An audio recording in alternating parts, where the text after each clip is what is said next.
And I know somebody who actually combines coffee with paracetamol to knock themselves out. This person used coffee and paracetamol, and I'll say the trick, and everywhere is paracetamol, everywhere. And the moment I start to pay attention to what it's doing, I'm like, oh, so when you're feeling panic attack, you use, and the panic attack for this kind of people who have been in shutdown, it's like a call to say, you need to look at this thing that's going on. But of course, they don't want to because they feel like they're going to collapse. So they use further substance to knock everything out again. Yeah. Yeah, I agree. The only thing I would change of what you said, if I may, Yeah, is you said they don't want to. their biology doesn't want to.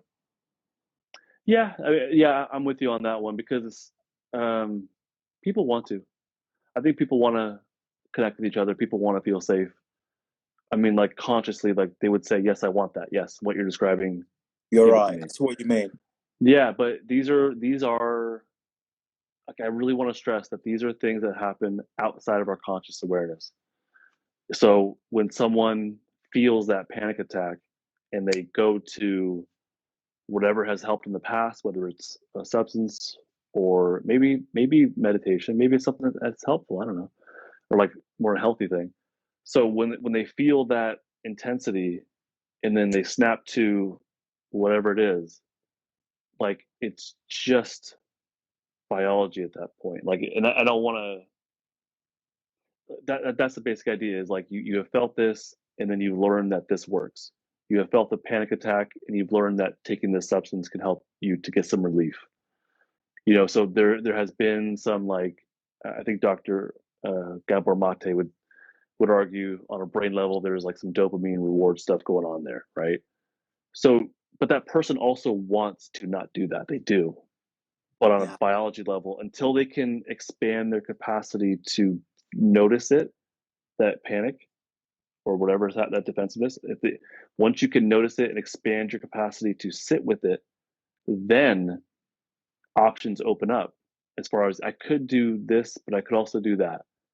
And so we have to, and that comes from the vagal brake, that comes from activating and having strong enough ventral vagal pathways to be able to be in your body, stay in the present moment, and notice these impulses to cope with these little behavioral adaptations we do to cope with stuck defensive energy. And if we can catch those and say and notice like, no, there's some stuck defensive energy driving this. Like when I was doing my frantic content creation stuff, I did that for years. And before the Justin LMFT stuff, I was doing art. I was drawing. I had a whole separate Instagram account for that. For years, I was just like frantically creating.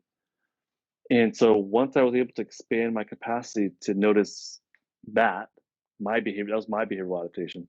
Once I noticed once I was able to expand my capacity to stay in my body, to stay present, to stay ventrally activated, then I was able to notice that energy come up in my compulsion to go do something and be like, wait, let me just can feel this. Let me just be with this for a moment and let me journal, let me meditate and just kind of see where it goes. And that helped me to in the future to continue to notice and expand. And I'm not perfect. I'm not 100% where I want to be, but I'm a hell of a lot better off. It's a Yeah. process. So yeah, it's not an issue of want. That's one thing I would take away from what you said is everyone wants to Very, do very better, true. but Thank you yeah, for reminding me. Yeah. So yeah, true. So true. It's very interesting. You talk about unconscious, that a lot of this thing happens on a very unconscious level. Neuroception is unconscious detector until we integrate it, or we start looking at it. A lot of these primitive responses are very subconscious. yeah. And DNA level, like DNA level stuff.